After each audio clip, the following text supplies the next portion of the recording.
ಬರ್ಬೇಕು ಇದಕ್ಕೆ, ಅದಕ್ಕೆ ಹೊರನಾಡಿಗೆ ಹಂಗೆ ಬಂದಿದ್ದೀವಿ ಒಂದ್ಸರಿ ಹೊರನಾಡಿಗೆ. ಹೌದು, ಮೂಡುಬಿದ್ರೆ ಆರ್ಚ್ ಎಲ್ಲ ಬರುತ್ತಲ್ಲ.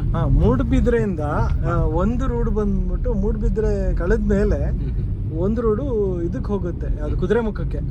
ಯಾವ್ದು ಪ್ರಾಬಬ್ಲಿ ಆ ರೋಡಿಂದ ಹೋಗಿರ್ಬೇಕು. ಶಿವಮೊಗ್ಗಕ್ಕೆ ಹೋಗಕ್ಕೆ 2 ರೋಡ್ ಇದೆ, ಒಂದು ಸ್ಟ್ರೈಟ್ ಹೋಗೋದು, ಇನ್ನೊಂದು ರೈಟ್ ತಗೊಂಡು ಹೋಗೋದು.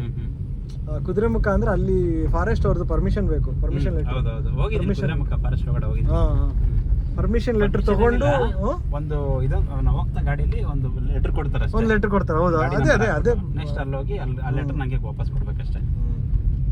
ಮತ್ತೆ ಪಂಚೆ ಹಾಕೊಂಡು ಹೋದ್ರೆ ಇದು ಲೋಕಲ್ ಆಗಿ ತುಳುಲ್ ಮಾತಾಡ್ತಾರೆ ಅಲ್ಲಿ. ವೈಟ್ ಪಂಚೆ ಹಾಕೊಂಡು ಹೋದ್ರೆ ಆ ಫಾರೆಸ್ಟ್ ಒಳಗಡೆ ಒಂದ್ಸರಿ ಸೀಟ್ ಬೆಲ್ಟ್ ಹಾಕಿರಲ್ಲ, ಹಿಡಿದ್ಬಿಟ್ಟಿದ್ದೆ ಗಾಡಿನ. ಫಾರೆಸ್ಟ್ ಒಳಗಡೆನಾ? ಫಾರೆಸ್ಟ್ ಕುದುರೆಮುಖ ಫಾರೆಸ್ಟ್ ಒಳಗಡೆ. ಸರಿ ನಾನು ಬೆಂಗಳೂರು ಕಟ್ಕೋತೀನಿ, ನನ್ ಕೇಸ್ ಹಾಕ್ಬಿಟ್ಬಿಡಿ ಅಂತ ಹೇಳಿದೆ. ಇಲ್ಲ ಇಲ್ಲ ಇಲ್ಲೇ ಕಟ್ಬೇಕು ಅಂತಂದ. ಇಲ್ಲೇ ಕಟ್ಲಿಕ್ಕೆ ಆಗೋದಿಲ್ಲ, ಬೆಂಗಳೂರು ಕಟ್ಕೋತೀನಿ ನಾನು ಅಂತ ಹೇಳಿದೆ. ಇಲ್ಲೇ ಕಟ್ಟೋ ರೂಲ್ ಏನಿಲ್ಲ, ಕಟ್ಟಬೇಕಂತ ಏನ್ ಕಾನೂನೇನಿಲ್ಲ ಅಂತ ಹೇಳಿದೆ. ಅವಾಗ ಸರಿ ಹೋಗಿ ಸರ್ ಬಿಟ್ಬಿಟ್ಟ. ನಾ ಫಾರೆಸ್ಟ್ ಅಲ್ಲಿ ಯಾರು ಇರ್ತಾರ ಬಂದು ನೋಡಿದ್ರೆ ಎಲ್ಲ ಅಡ್ಡ ಆಗ್ತದೆ ಆಟಿವನು. ನನ್ಗೂ ಫಾರೆಸ್ಟ್ ಮಧ್ಯದಲ್ಲಿ ಯಾರು ನಿಲ್ಸಲ್ಲ, ಯಾಕಂದ್ರೆ ಫುಲ್ ಘಾಟ್ ಸೆಕ್ಷನ್. ಅದು ಏನ್ 2 ಗಾಡಿ ಪಾಸ್ ಆಗ್ಬೋದು ಅಷ್ಟೇ, ಅದು ಬಿಟ್ಟು ಓವರ್ಟೇಕ್ ಎಲ್ಲ ಮಾಡಕ್ ಆಗಲ್ಲ ಅಲ್ಲಿ. ಬಟ್ ಒಳ್ಳೆ ಥ್ರಿಲ್ಲಿಂಗ್ ಇರುತ್ತೆ ಡ್ರೈವ್ ಮಾತ್ರ, ಯಾಕಂದ್ರೆ ಕಟ್ ಮಾಡಿದ ತಕ್ಷಣ ಅಲ್ಲಿ ಬಸ್ ಇರುತ್ತೆ. ಅದು ಶಾರ್ಪ್ ಕಟ್ಟು, ಅದು ಘಾಟ್ ಸೆಕ್ಷನ್ ಅಲ್ಲಿ ಎಕ್ಸ್ಪೀರಿಯನ್ಸ್ ಇದ್ದವ್ರಿಗೆ ಆಗುತ್ತೆ ಅಷ್ಟೇ. ಸ್ವಲ್ಪ ಕೇರ್ಫುಲ್ ಆಗಿ ಹೋಗ್ಬೇಕು, ಜಾಸ್ತಿ ಸ್ಪೀಡ್ ಆಗೆಲ್ಲ ಹೋಗಕ್ಕಾಗಲ್ಲ. ಈ ಧರ್ಮಸ್ಥಳಕ್ಕೆ ಹಂಗೆ ಬಂದ್ವಿ ನಾವು. ಈ ಉಜಿರೆ ಹೌದು, ಬಂದು ಬಂದ್ವಿ. ಉಜಿರೆ ಹತ್ರ ಸೂರ್ಯ ದೇವಸ್ಥಾನ. ಹೌದು, ಸೂರ್ಯ ದೇವಸ್ಥಾನ ಫೇಮಸ್ ಅಲ್ಲಿ. ಏನ್ ಅಲ್ಲೇ ಹತ್ರನೇ ಅಲ್ವಾ? ಎಲ್ಲ ಹತ್ರನೇ. ಧರ್ಮಸ್ಥಳ ಆ ಕಡೆ ಹೋದ್ರೆ ಧರ್ಮಸ್ಥಳ, ಈ ಕಡೆ ಹೋದ್ರೆ ಸೂರ್ಯ ದೇವಸ್ಥಾನ. ಚೆನ್ನಾಗಿದೆ ಅದನ್ನು. ಚೆನ್ನಾಗಿದೆ. ತುಂಬಾ ಜನ ಹೋಗ್ತಾರೆ ಅಲ್ಲಿ. ನಾವು ಧರ್ಮಸ್ಥಳ ಬಂದ್ರೆ ಆಲ್ಮೋಸ್ಟ್ ಅಲ್ಲಿ ಹೋಗ್ತೀವಿ. ಇಲ್ಲಿ ಪ್ರಸಾದ ಕೊಡ್ತಾರ, ಪೂಜೆ ಇದ್ದಂಗಿದೆ. ಇಲ್ಲ ಅನ್ನದಾನ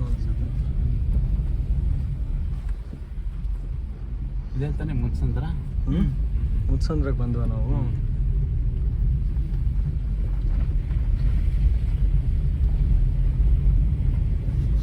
ನಾನು ಇಷ್ಟೊಂದು ದೂರ ಆಗುತ್ತೆ ಅಂತ ಅನ್ಕೊಂಡಿರ್ಲಿಲ್ಲ. ನಾನು ನೋಡಿದೆ ಲೊಕೇಶನ್ ಅಲ್ಲಿ, ಬಟ್ ಇವ್ರದ್ದು ಲೊಕೇಶನ್ ನಾನು ಗೂಗಲ್ದು ನಂಬಕ್ ಆಗಲ್ಲ ಒಂದೊಂದ್ಸಲಿ, ಅದು ಸುತ್ತಿಸ್ಬಿಡುತ್ತೆ. ನಂಗೊಂದ್ಸಲಿ ನಾನು ಕೇರಳಕ್ಕೆ ಹೋಗಿದ್ದೀನಿ ಬೈಕಲ್ಲಿ, ಹೋಗಿ ವಾಪಸ್ ಬರುವಾಗ ಅದು ಒಂದು ರೋಡ್ ತೋರಿಸ್ತು. ಒಂದು ನೀನ್ ನಂಬಿದ್ರೆ ಬಿಟ್ರೆ ಬಿಡು, 250 ಕಿಲೋಮೀಟರ್ಸು ತಿರ್ಗಿ ತಿರ್ಗಿ ತಿರ್ಗಿ ತಿರ್ಗಿ ಅಂದ್ರೆ ಒಂದು ರೋಡ್ ರಿಪೇರಿ ಆಗ್ತಾ ಇತ್ತು. ಈ ತರ ಗಲ್ಲಿಲಿ ಹೋಗಿದ್ದೀನಿ ನಾನು. 250 ಕಿಲೋಮೀಟರ್ಸ್ ತಿರ್ಗಿರೋದು ನಾನು ಅವತ್ತು. ಬೆಂಗಳೂರಿಗೆ ಬರ್ಬೋದಾಗಿತ್ತು. ನಾನು ಕೇರಳಕ್ಕೆ ಹೋಗಿದ್ದು ಏನಕ್ಕೆ ಅಂದ್ರೆ 140 ಕಿಲೋಮೀಟರ್ಸ್ ನಮ್ಮ ಮನೆಯಿಂದ ಕಣ್ಣೂರು. ಸೊ ಹಾಗಾಗಿ ಹೋಗಿದ್ದೆ. 140 ಕಿಲೋಮೀಟರ್ಸ್ ಅಷ್ಟೇನಾ? 140 ಕಿಲೋಮೀಟರ್. ಕಣ್ಣೂರು ಚೆನ್ನಾಗಿದೆ. ಅಲ್ಲಿಗೆ ಅಂತ ಹೋಗಿದ್ದೆ.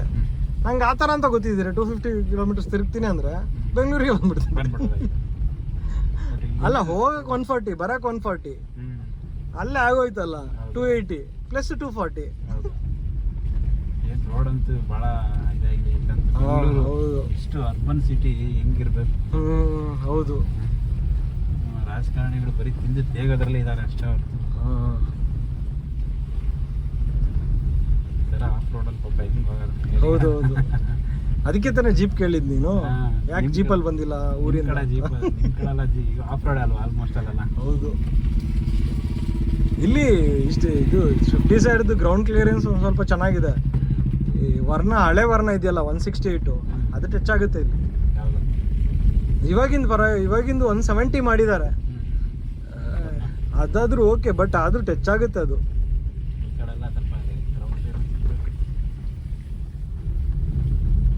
ನಿಮ್ ಕಡೆ ಜೀಪೇ ಬೆಟ್ರು.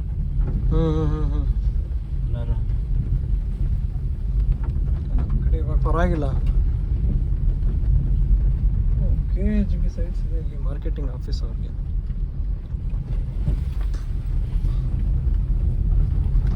ಇದು ಆಕ್ಚುಲಿ ಫಾರ್ಮ್ ಹೌಸ್ ಇದು. ಫಾರ್ಮ್ ಹೌಸ್ ಹೀಗೆ ಇರಬೇಕು, 2-3 ಫಾರ್ಮ್ ದಾಟ್ಬಿಟ್ಟು ಹೋಗ್ಬೇಕು. ಒಂದ್ ಜಾಗ ಇರ್ಬೇಕು ಇವ್ರದೇನೆ, ಸ್ವಂತವ್ರದೇನೆ. ಪಕ್ಕದಲ್ಲಿ ಏನು ರೈಲ್ವೆ ಟ್ರ್ಯಾಕಾ ಅಥವಾ ಏನಾದರೂ ಇದೆಯಾ ಇಲ್ಲಿ ಆ ಕಡೆ? ಕೆರೆ ಗಿರೆ ಇನ್ನೂ ಇರ್ಬೇಕು ಮೋಸ್ಟ್ಲಿ ಅಲ್ಲ, ಎಲ್ಲ ಫಾರ್ಮಿಂಗ್.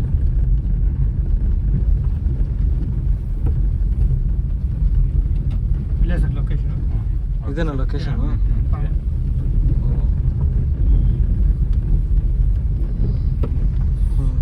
ಎಷ್ಟಾಗಿದೆ ಸರ್? 27. ಓ ಇದೇನಾ, ಬಂದ್ವಿ, ರೀಚ್ ಆದ್ವಿ.